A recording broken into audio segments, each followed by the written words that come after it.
आज नई शिक्षा नीति बहुत एक मात्रा में कई राज्यों ने उसको अच्छे इनिशिएटिव लिए हैं और उसके कारण आज एक 21वीं सदी के अनुरूप हमारी शिक्षा व्यवस्था को जो हम बल देना चाहते हैं और विकसित भारत के सपने के लिए जिस प्रकार से मानव समूह तैयार करना चाहते हैं, नई शिक्षा नीति बहुत बड़ी भूमिका अदा है। मैं नहीं चाहता हूं कि मेरे देश के नौजवानों को अब विदेशों में पढ़ने के लिए मजबूर होना पड़े। मध्यम वर्गीय परिवार के लाखों करोड़ों रुपया बच्चों को विदेश पढ़ने के लिए भेजने में खर्च हो जाए। हम यहाँ ऐसी शिक्षा व्यवस्था का विकसित करना चाहते हैं कि मेरे देश के नौजवानों को विदेश जाना न पड़े, मेरे मध्यम वर्गीय परिवारों को लाखों करोड़ रुपया खर्च करना न पड़े। इतना ही नहीं, ऐसे संस्थान निर्माण हो ताकि विदेशों से लोग भारत के अंदर उनका मुंह मोड़े। अभी अभी हमने बिहार का हमारा गौरवप्रद इतिहास रहा है, नालंदा यूनिवर्सिटी का पुनर्निर्माण किया है। फिर से एक बार नालंदा यूनिवर्सिटी काम करना शुरू कर दिया है, लेकिन हमें शिक्षा के क्षेत्र में फिर से एक बार सदियों पुराने उस नालंदा स्पिरिट को जगाना होगा, उस नालंदा स्पिरिट को जीना होगा, उस नालंदा स्पिरिट को लेकर के बड़े विश्वास के साथ विश्व की ज्ञान की परंपराओं को नई चेतना देने का काम हमें करना होगा। मुझे पक्का विश्वास है कि नई शिक्षा नीति ने मातृभाषा पर बल दिया है। मैं राज्य सरकारों से कहूंगा, मैं देश की सभी संस्थानों से कहूंगा कि भाषा के कारण हमारे देश की टैलेंट को रुकावट नहीं आनी चाहिए, भाषा अवरुद्ध नहीं होनी चाहिए। मातृभाषा का सामर्थ्य हमारे देश के छोटे छोटे गरीब से गरीब मां के बेटे को भी सपने पूरा करने का ताकत देता है। और इसलिए हमने हमारी मातृभाषा में पढ़ाई, जीवन में मातृभाषा का स्थान, परिवार में मातृभाषा का स्थान, उसकी ओर हमें बल देना होगा। मेरे प्यारे देशवासियों, जिस प्रकार से आज विश्व का बदलाव नजर आ रहा है और तब जाकर के स्किल का महत्व बहुत बढ़ गया है और हम स्किल को और नई एक ताकत देना चाहते हैं। हम इंडस्ट्री 4.0 को ध्यान में रख करके हम स्किल डेवलपमेंट चाहते हैं।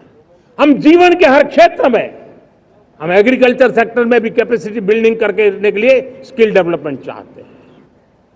हम तो हमारा सफाई का क्षेत्र हो, उसमें भी एक नए स्किल डेवलपमेंट की ओर बल देना चाहते हैं। और हम स्किल इंडिया प्रोग्राम को बहुत व्यापक रूप से इस बार लेकर के आए हैं। बजट में भी इसका बहुत बड़ा, इस बजट में इंटर्नशिप को भी हमने बल दिया है ताकि हमारे नौजवानों को एक एक्सपीरियंस मिले, उनकी कैपेसिटी बिल्डिंग हो और बाजार में उनका ताकत दिखाई दे। उस प्रकार से मैं स्किल युवाओं को तैयार करना चाहता हूं। और इसलिए कई बार, और दोस्तों, आज विश्व की परिस्थिति को देखते हुए मैं साफ साफ देख रहा हूं कि भारत का स्किल्ड मैन पावर जो है, हमारा स्किलफुल जो नौजवान है, वो ग्लोबल जॉब मार्केट में अपनी दमक बनाए। हम उस सपने को लेकर के आगे चल रहे हैं। साथियों, विश्व जिस तेजी से बदल रहा है, जीवन के हर क्षेत्र में साइंस और टेक्नोलॉजी का महत्व बढ़ता चला जाने वाला है। हमें साइंस को बहुत बढ़ देने की आवश्यकता है। और मैंने देखा चंद्रयान की सफलता के बाद हमारे स्कूल कॉलेज के अंदर साइंस और टेक्नोलॉजी के प्रति एक नई रुचि का वातावरण बना है, नई दिलचस्पी बढ़ी है। तब हमारे शिक्षा संस्थानों ने ये जो मनोभाव बना है, उसको नर्चर करने के लिए आगे आना होगा। भारत सरकार ने भी रिसर्च के लिए सपोर्ट बढ़ा दिया है। हमने ज्यादा से ज्यादा चेस स्थापित किए हैं। हमने नेशनल रिसर्च फाउंडेशन बना करके हमने उसको एक कानूनी परिवेश में ला करके स्थायी रूप से एक व्यवस्था विकसित की है ताकि रिसर्च को लेकर के निरंतर बल मिले और ये निसर्ग फाउंडेशन उस काम को करे।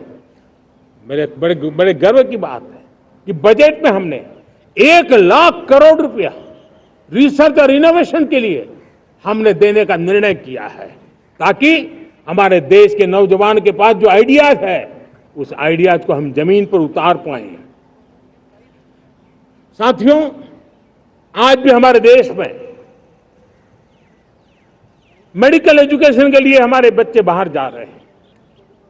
वैसा कहा मैंने, बहुत ज्यादातर मध्यम वर्गीय परिवार के, उनके लाखों करोड़ों रुपए खर्च हो जाते हैं, और तब जाकर के हमने पिछले 10 साल में मेडिकल सीटों को करीब करीब 1 लाख कर दिया।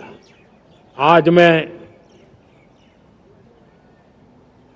करीब 25,000 युवा हर साल विदेश में मेडिकल एजुकेशन के लिए जाते हैं, और ऐसे ऐसे देश में जाना पड़ रहा है, कभी कभी तो मैं सुनता हूं तो हैरान हो जाता हूं।